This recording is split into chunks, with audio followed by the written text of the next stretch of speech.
impaired. That is that although the accuracy of a testimony doesn't vary whether someone's intoxicated or not after witnessing an event, the range of details that are mentioned, or the amount that is elaborated, that can be impaired by alcohol intoxication. There's a number of ways this could be explained, but luckily Alistair Harvey gave a very good explanation of alcohol myopia theory for me, so I don't have to go into it as much, hopefully. But alcohol myopia theory is a good idea of looking at this as well.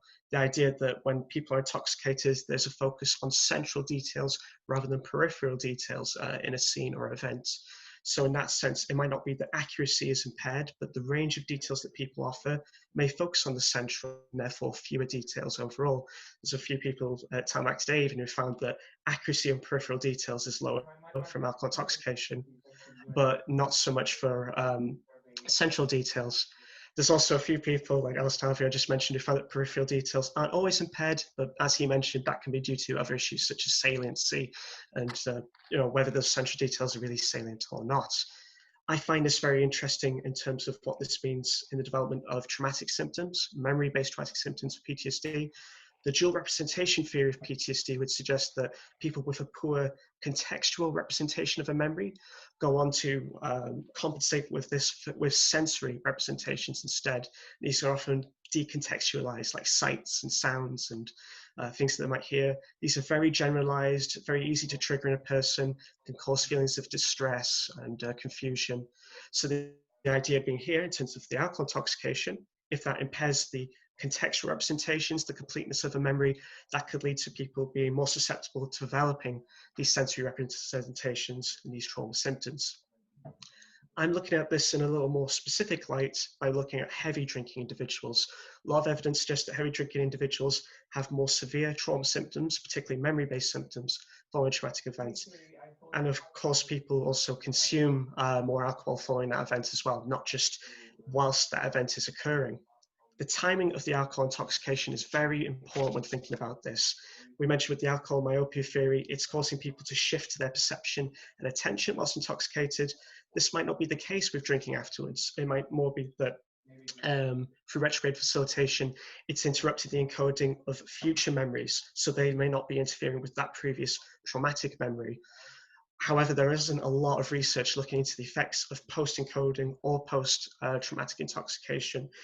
I've shown in on Doss et al. A little bit later, and that he found that in general, post-encoding intoxication actually led to some memory benefits, which might be surprising to some people. But as I said, there's only a few studies that look at post-encoding intoxication in relation to episodic memory. So that's what I'm looking at here today. How does post-encoding or post-traumatic intoxication affect heavy drinking individuals' episodic memory, particularly focusing on that completeness and accuracy? So I did this in terms of an experiment. I recruited 63 people from across Glasgow, a mixture of students and community members, about 60%, 40% split. I have a little map of some of the pubs I visited in Glasgow. If you're ever up, I can definitely give a few recommendations. I have been everywhere as a result of this. People had to kind of self-diagnose themselves as a heavy drinker, our cutoff being more than 14 units per week, in line with the Chief Medical Officer's recommendations. And we made sure to screen for alcohol disorder symptoms and trauma symptoms to make sure that nobody would be harmed from participating in this study. In terms of design, it was very straightforward.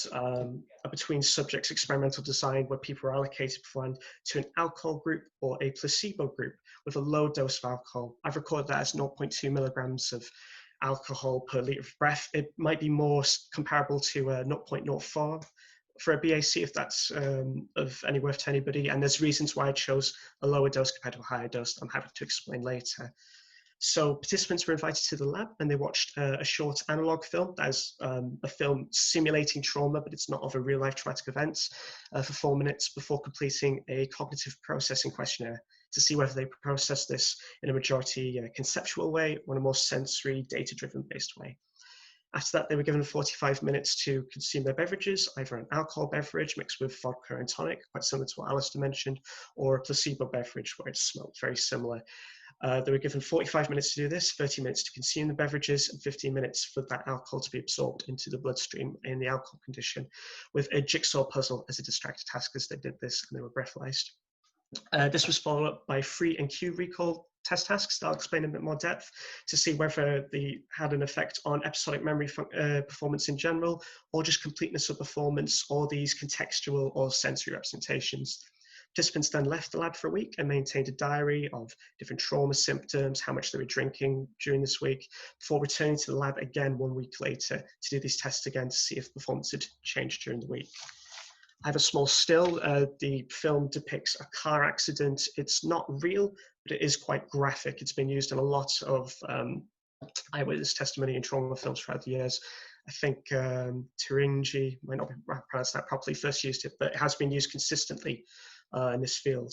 In terms of the free recall tests, participants were given 5 minutes to write down as much as they can remember as possible, focusing on the details of the film and the content rather than how it made them feel or any other opinions based on it. I recorded completeness in terms of the range and the number of details that they were recording from the film.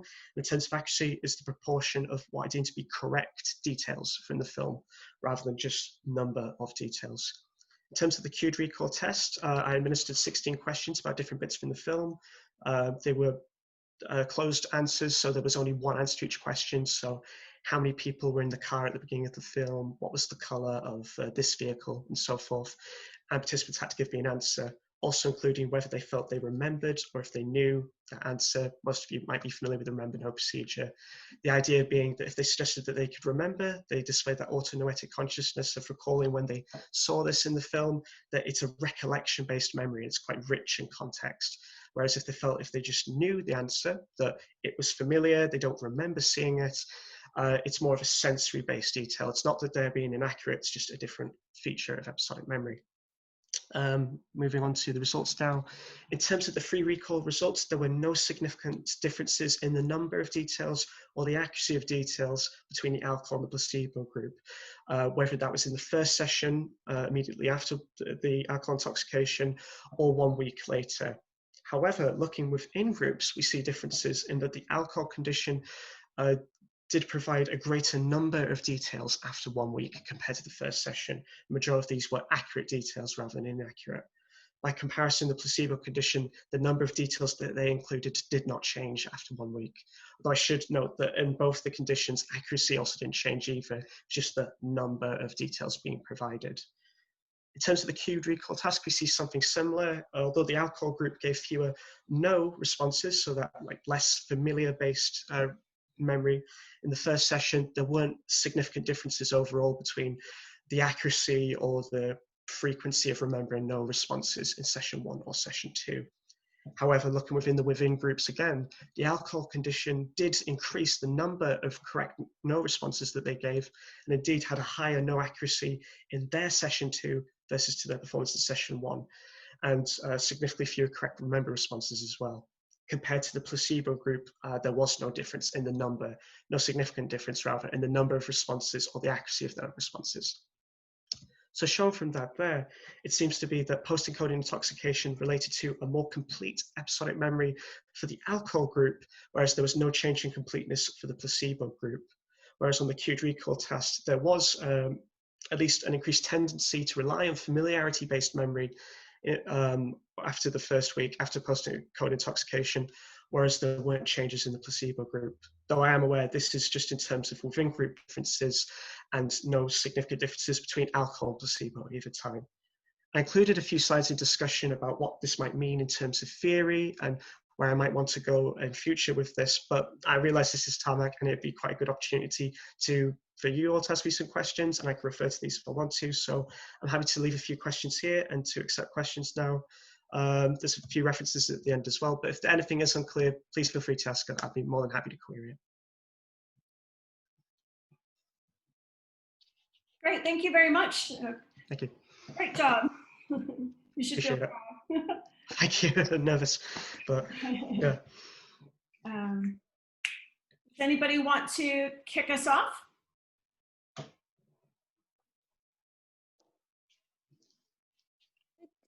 Could you say a little bit more about the process of people? I think I understood that they self-identified as heavy drinkers. Is that right? Sure.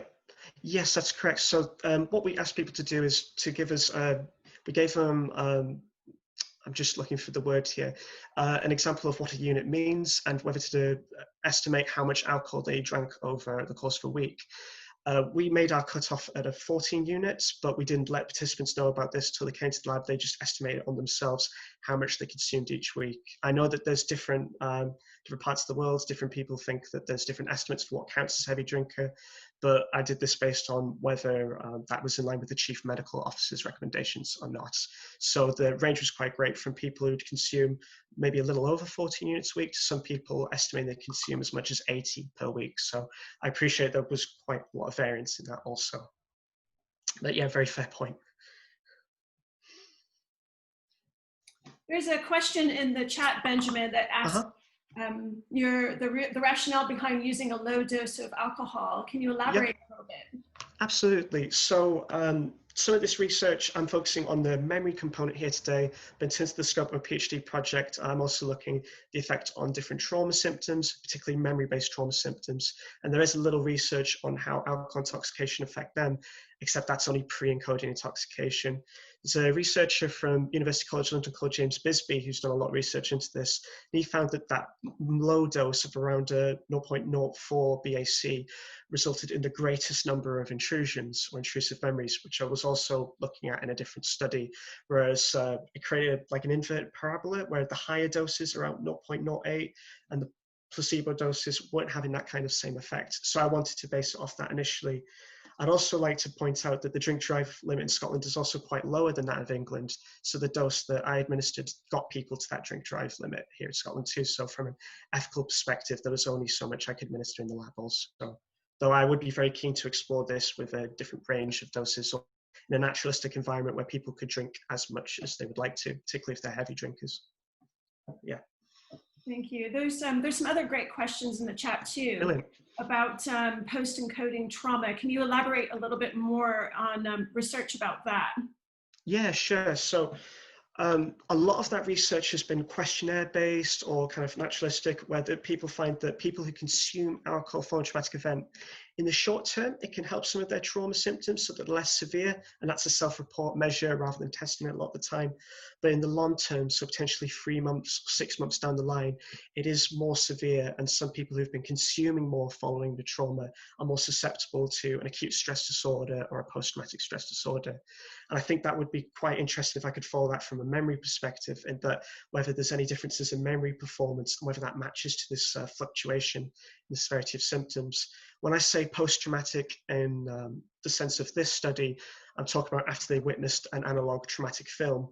It could also be described as post-encoding after they view and encode that memory for the film, but it's of a traumatic nature. I can't see the question, sorry, so I'm not sure if that answered it. No, thank you. Yeah. Can you define what you mean by post-encoding intoxication? Yeah, that's a really good point. Thank you. So when I say post-encoding intoxication, I mean that I have, in a controlled experimental conditions, administered an alcohol dose following the film that people were encoding and which their memories were going to be tested on.